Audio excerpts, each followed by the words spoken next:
So guys, I've been monitoring the crypto space now intensely for over a year, been around for the drop, um,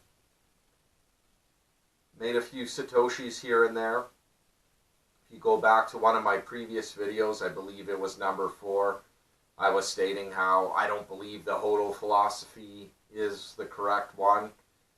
Really, it's I kind of view crypto as a tradable commodity, so I have been placing sell orders and buying at lower prices to increase my position. I don't have a very strong position because essentially my position is some coins that I had mined years ago back in 2015, and I've felt that the prices have just been too high to buy, so I haven't bought in. I am happy that I have been able to double my position throughout the crypto winter by selling into the fall and catching a falling knife, so to speak. Recently, however, I have started just with small amounts, using a little bit of fiat to buy some Bitcoin, some Ethereum, and a few other coins. So I've kind of recently got into buying some Litecoin, which seems to have paid off in the short term as it has spiked. What attracted me to Litecoin was, it's pretty much like Bitcoin, has a few more coins out there. It does have a better TPS rate. You can do more transactions. And speaking on that note, I don't believe that Bitcoin will reach any extremely high values unless something is done with the size of the blocks. Having 1 megabyte blocks is crazy.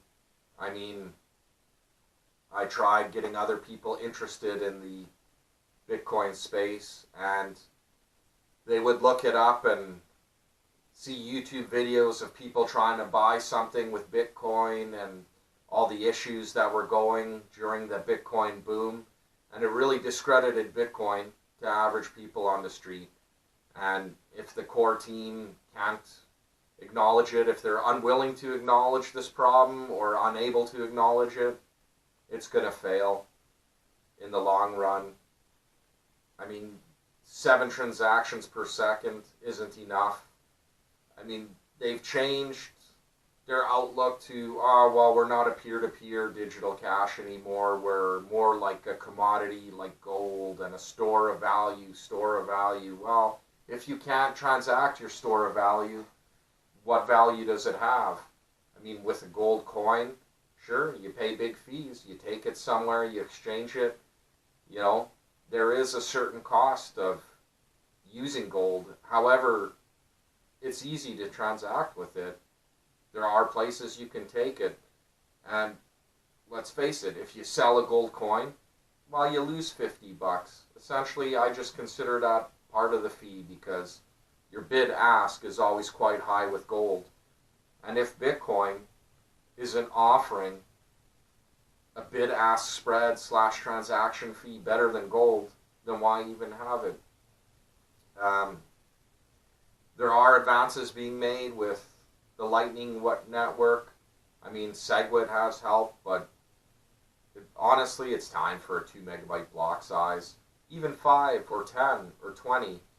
I have a home node that I run, a Bitcoin Core, and it runs just fine. And on the same computer, I have 5 other wallets running. There's no bandwidth issues. And if I had to choose, I would drop the other wallets in favor of running a Bitcoin node. So this whole thing of, we're keeping it low for home users, and then we're good with the fees being high, well, the high fees discourages home users. So you don't get your cake and eat it too. And because I saw all this drama going on with Bitcoin and Bitcoin Cash, I've had an inkling about the price drop, and I mean, I talked about it a year ago in my previous crypto vlog that I would sell into the market and I wouldn't hodl. And that's why. I mean, this block limit size that was put there as a temporary measure, it needs to be removed. Which brings me to an interesting point is I was looking into the Bitcoin Cash space. It did appeal to me, the fact that there are places you can actually spend it, buy physical merchandise for it. And now with the hard fork of Bitcoin Cash into Bitcoin SV, I'm watching both closely. I don't hate Bitcoin SV like a lot of other people do. I think it's an interesting approach to have really large blocks.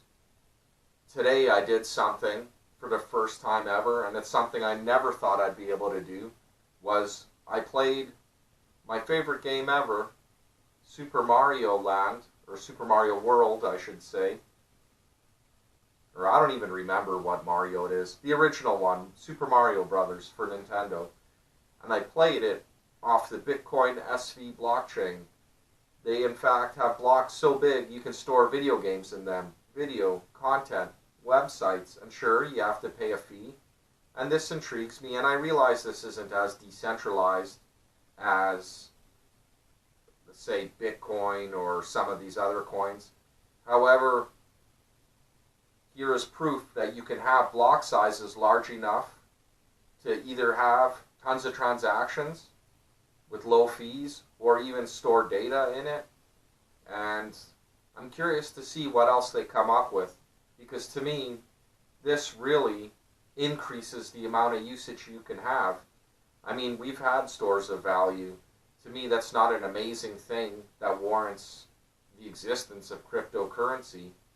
But to have stores of value combined with ways of transmitting data differently and being able to do peer-to-peer cash transactions for low fees, lower than any other method available, that honestly, it piques my interest. So I'm going to be closely watching SV, and I might even pick some up at these depressed prices.